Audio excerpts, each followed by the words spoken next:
నమస్కారం, జీ న్యూస్కి స్వాగతం. నేను మీ సంతోష్. ఈరోజు వార్తల్లోని విశేషాలు.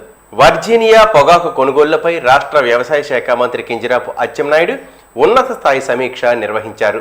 రాష్ట్రంలోని అన్ని యాక్షన్ ప్లాట్ఫారంలను వెంటనే పూర్తి స్థాయిలో ప్రారంభించి ప్రతి కొనుగోలు సంస్థ తప్పనిసరిగా ఆక్షన్లలో పాల్గొనాలని ఆదేశించారు. కొనుగోళ్లలో కంపెనీల సిండికేట్ అక్రమాలు లేదా కృత్రిమంగా ధరలు తగ్గించే ప్రయత్నాలను ప్రభుత్వం ఏమాత్రం సహించదని హెచ్చరించారు. నాణ్యమైన పొగాకుకు గిట్టుబాటు ధర అందేలా అన్ని గ్రేడ్ల పొగాకును కొనుగోలు చేసేలా టొబాకో బోర్డు చర్యలు తీసుకోవాలని సూచించారు. పొగాకును వెంటనే విక్రయించకుండా నిల్వ ఉంచే రైతులకు బ్యాంకుల ద్వారా రుణ సౌకర్యం కల్పించే అంశాన్ని పరిశీలిస్తున్నట్టు తెలిపారు. రైతులకు న్యాయమైన ధర కొనుగోలులో పూర్తి పారదర్శకత కల్పించడమే ప్రభుత్వ లక్ష్యమని, అక్రమాలకు పాల్పడే వారిపై కఠిన చర్యలు తీసుకుంటామని మంత్రి స్పష్టం చేశారు. జిల్లాలో ఓటర్ల జాబితా ప్రత్యేక ఇంటెన్సివ్ రివిజన్ ప్రక్రియను పక్కాగా పూర్తి చేసి సెప్టెంబర్ 22న తుది ఓటర్ల జాబితాను విడుదల చేస్తామని జిల్లా కలెక్టర్ స్వప్నిల్ దినకర్ పుణ్కర్ తెలిపారు.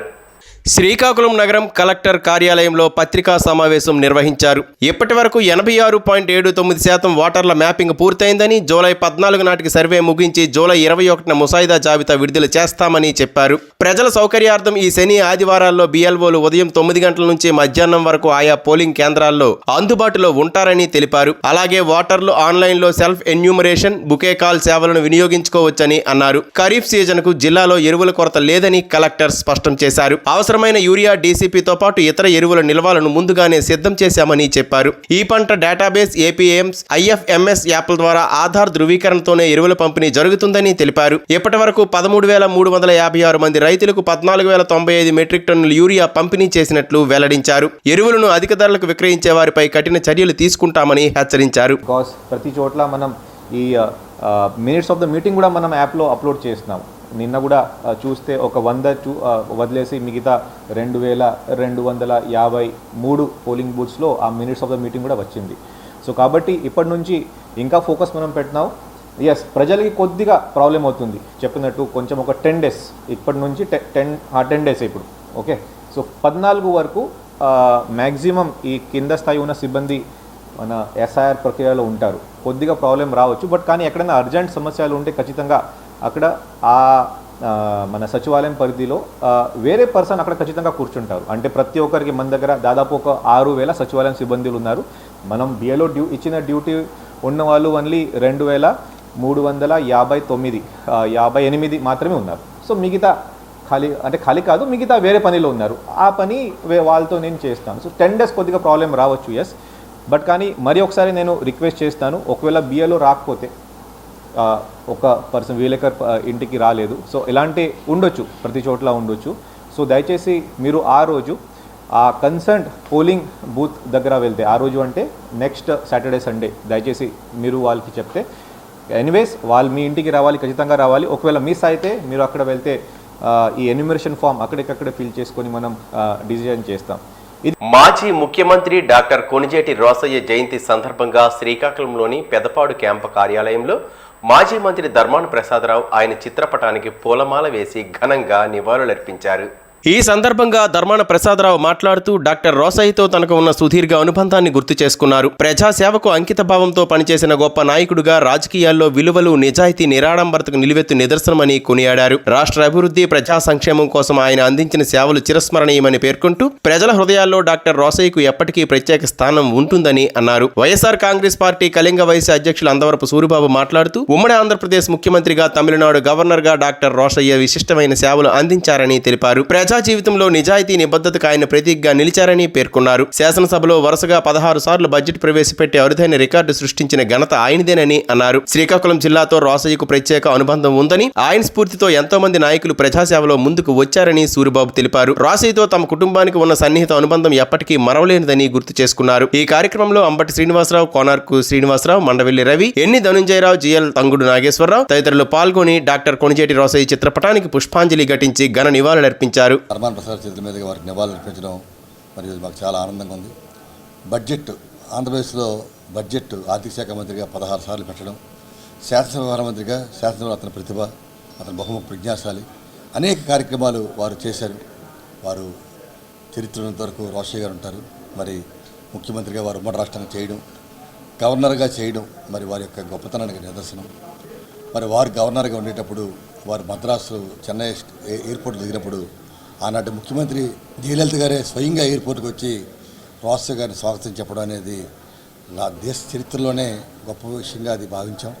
మరి వారి జిల్లాకి అనేక సందర్భాల్లో వచ్చిన సందర్భంలో కూడా వారి యొక్క జ్ఞాపకాలు మాకు గుర్తున్నాయి.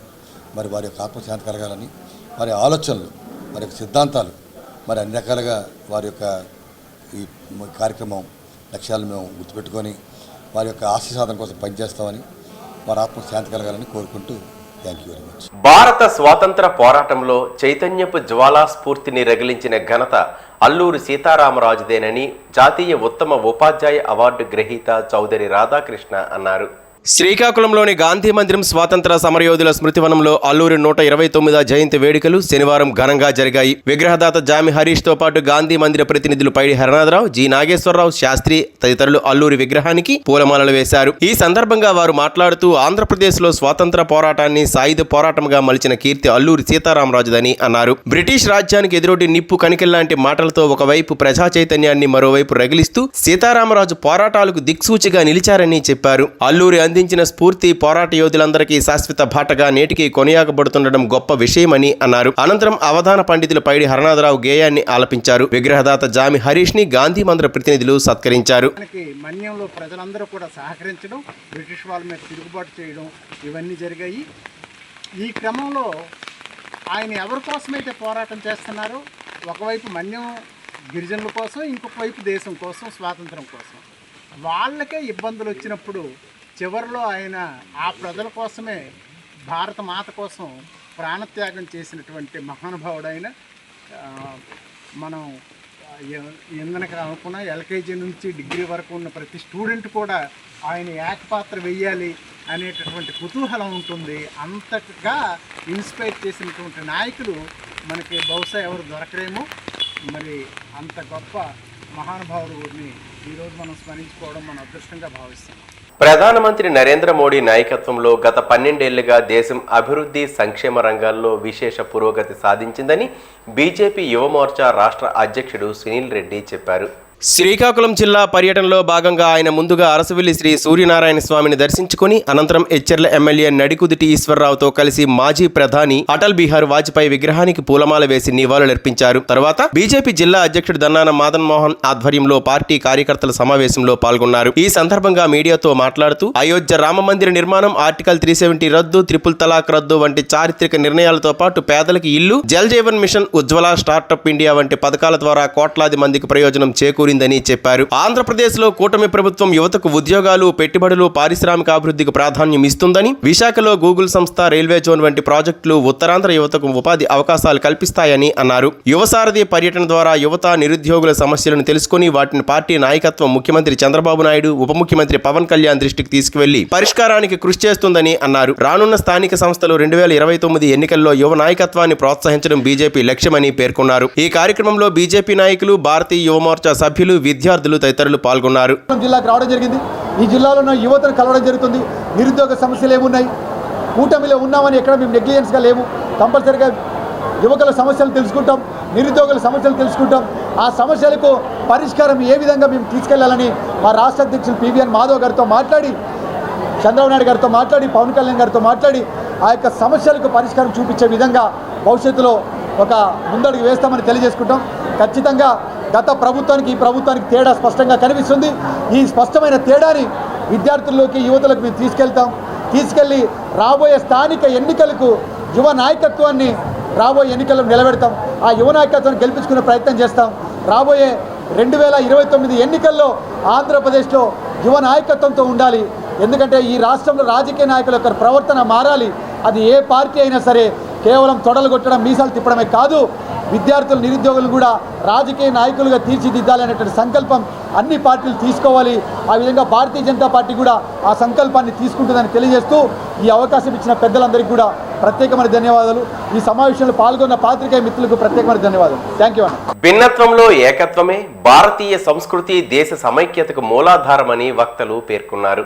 శ్రీకాకుళం నగరం స్థానిక విశాలాంధ్ర భవన్లో శనివారం ఇస్కాఫ్ జిల్లా అధ్యక్షుడు బీవీఎస్ఎన్ రాజు అధ్యక్షతన నిర్వహించిన మైత్రి ప్రత్యేక సంచిక ఆవిష్కరణ సభలో వారు మాట్లాడారు. ముఖ్య అతిథిగా పాల్గొన్న అరసం రాష్ట్ర అధ్యక్ష వర్గ సభ్యులు నల్లి ధర్మారావు ఇస్కాఫ్ సంస్థ చరిత్ర, దేశ సమైక్యత కోసం పనిచేస్తున్న కృషిని వివరించారు. ఇస్కాఫ్ వంటి సంస్థలో సభ్యత్వం పొందడం గౌరవంగా భావించాలని అన్నారు. ప్రత్యేక అతిథి హోటల్స్ అసోసియేషన్ జిల్లా అధ్యక్షుడు ఎస్వీడి మురళి మాట్లాడుతూ నిబద్ధత, కృషి, పట్టుదలతో పాటు ఉన్నత లక్ష్యం ఉంటేనే వ్యక్తి లేదా సంస్థ అభివృద్ధి చెందుతుందని అన్నారు. సంస్థ గౌరవ అధ్యక్షుడు బుడుమూరు శ్రీరామ్మూర్తి మాట్లాడుతూ దేశ ఐక్యత కోసం పనిచేస్తున్న సంస్థల్లో ఇస్కాఫ్ ముందంజలో ఉందని పేర్కొన్నారు. ఈ సందర్భంగా సీపాన రామారావు, మాణెం సన్యాసరావు, సినీ గాయకుడు పొట్నూరు రమేష్, దిబ్బ ప్రసాదరావు తదితరులు మాట్లాడి సంస్థ అభివృద్ధికి తమ వంతు సహకారం అందిస్తామని తెలిపారు. ఈ కార్యక్రమంలో ఇస్కాఫ్ నాయకులు, కార్యకర్తలు పెద్ద సంఖ్యలో పాల్గొన్నారు. మాజీ శాసనసభ స్పీకర్ తమ్మినేని సీతారాంపై సోషల్ మీడియాలో జరిగిన అనుచిత వ్యాఖ్యలను వైఎస్ఆర్సీపీ బీసీ విభాగం కళింగ కుల రాష్ట్ర అధ్యక్షుడు దుంపల లక్ష్మణరావు ఖండించారు. బీసీ వర్గాలకు చెందిన బలమైన నాయకులను, వారి కుటుంబాలను రాజకీయంగా లక్ష్యంగా చేసుకుని కూటమి ప్రభుత్వం వ్యవహరిస్తోందని ఆరోపించారు. శనివారం శ్రీకాకుళం నగరం ఒక ప్రైవేట్ హోటల్లో పత్రికా సమావేశం నిర్వహించారు. ఈ సందర్భంగా మీడియాతో మాట్లాడుతూ ప్రతి ప్రాంతానికి ప్రత్యేకమైన సంస్కృతి, సాంప్రదాయాలు, భాష, జీవనశైలి ఉంటాయని వాటిని వక్రీకరించి రాజకీయ లబ్ధి పొందేందుకు ప్రయత్నించడం సరికాదన్నారు. తమ్మినేని సీతారాం రాజకీయ జీవితంలో ఎమ్మెల్యే, మంత్రి, శాసనసభ స్పీకర్గా విశిష్ట సేవలు అందించిన సీనియర్ నాయకుడని, ఆయన వ్యాఖ్యలను వక్రీకరించి సోషల్ మీడియాలో ప్రచారం చేయడం దురుద్దేశపూరిత చర్యని విమర్శించారు. కూటమి ప్రభుత్వం అధికారంలోకి వచ్చిన తర్వాత బీసీ నాయకులపై వేధింపులు, కేసులు, సోషల్ మీడియా దాడులు పెరిగాయని ఆరోపించారు. ప్రభుత్వ విధానాలను ప్రశ్నించే వారిపై కేసులు నమోదు చేయడం, పోలీసు నిర్బంధాలకు పాల్పడడం ప్రజాస్వామ్యానికి విరుద్ధమన్నారు. రాజ్యాంగం కల్పించిన భావ ప్రకటన స్వేచ్ఛను ప్రభుత్వం కాలరాస్తుందని విమర్శించారు. తమ్మినేని సీతారాంపై చేసిన వ్యాఖ్యల ద్వారా ఒక వ్యక్తిని మాత్రమే కాకుండా శ్రీకాకుళం జిల్లా ప్రజల సంస్కృతి, బీసీ వర్గాల ఆత్మగౌరవాన్ని కూడా అవమానించారని అన్నారు. ఈ వ్యవహారంపై ఐటీడీపీ కూటమి ప్రభుత్వం, మంత్రి నారా లోకేష్ బహిరంగ క్షమాపణ చెప్పాలని డిమాండ్ చేశారు. ఈ సమావేశంలో వైఎస్ఆర్సీపీ నాయకులు సనపల నారాయణరావు, మార్పు పృథ్వీ, ఉమామహేశ్వరరావు తదితరులు పాల్గొన్నారు. ప్రజలందరూ గమనిస్తున్నారు.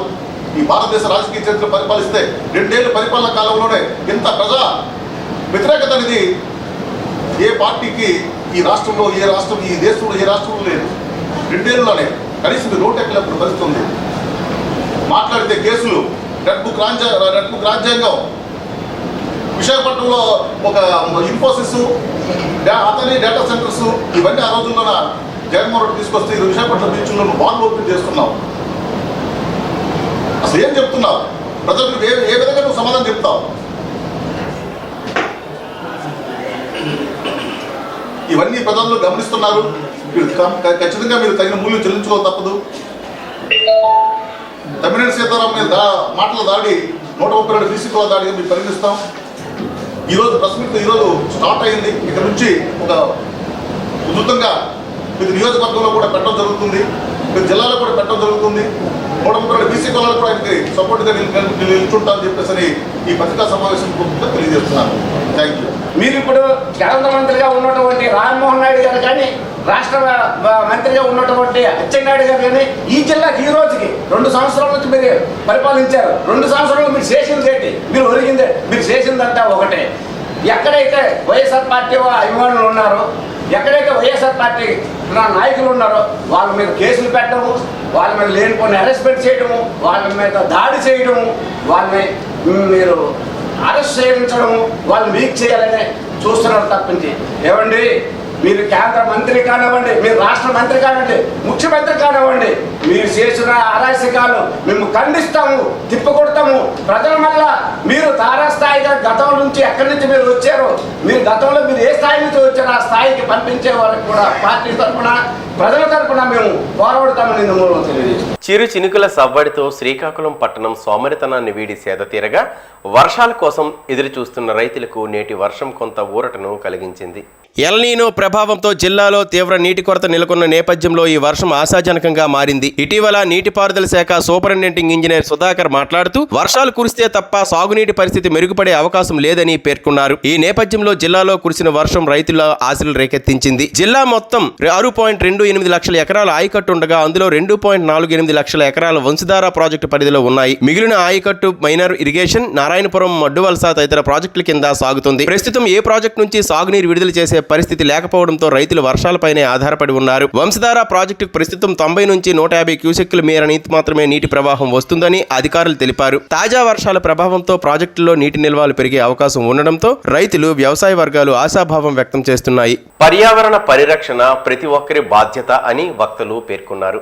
లయన్స్ క్లబ్ శ్రీకాకుళం సెంట్రల్ ఆధ్వర్యంలో club environment chairman lion Ponnada Ravikumar జన్మదినం సందర్భంగా ప్రభుత్వ పురుషుల డిగ్రీ కళాశాల ప్రాంగణంలో పామ్ చెట్లను నాటి పర్యావరణ పరిరక్షణకు అంకిత భావాన్ని చాటారు.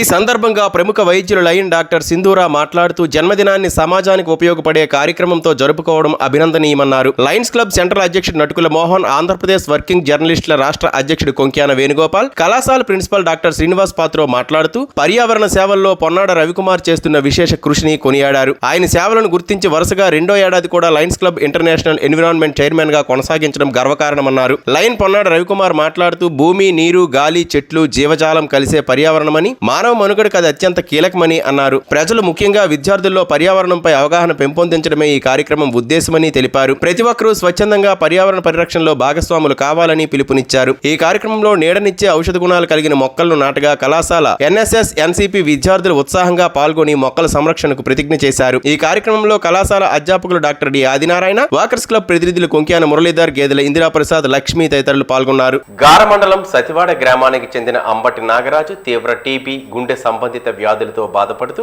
ఆర్థిక ఇబ్బందులను ఎదుర్కొంటున్నారు. విషయం తెలుసుకున్న ఎస్బీఐ మెయిన్ బ్రాంచ్ అసోసియేట్ నల్ల గౌతమి, రెడ్ క్రాస్ ప్రతినిధి చిన్ని కృష్ణ, ఏపీఆర్ఓ నంది ఉమాశంకర్ సహకారంతో బాధిత కుటుంబానికి 2 నెలలకు సరిపడా నిత్యావసర సరుకులు అందజేశారు. ఈ సందర్భంగా నల్ల గౌతమి మాట్లాడుతూ క్లిష్ట పరిస్థితుల్లో ఉన్న కుటుంబాలకు సమాజంలోని దాతలు, సేవాభావం ఉన్నవారు అండగా నిలవాలని, చిన్న సహాయం కూడా వారి జీవితంలో పెద్ద మార్పు తీసుకురాగలదని పిలుపునిచ్చారు. ఈ కార్యక్రమంలో నల్ల గౌతమి కుటుంబ సభ్యులు, కుమార్తె సాయి అక్షర, కుమారుడు సాయి కీర్తన, బాధిత కుటుంబ సభ్యులు పాల్గొన్నారు. ఈ వార్తలు ఇంతటితో సమాప్తం. మళ్ళీ తర్వాత బులెటిన్లో కలుసుకుందాం. నమస్కారం.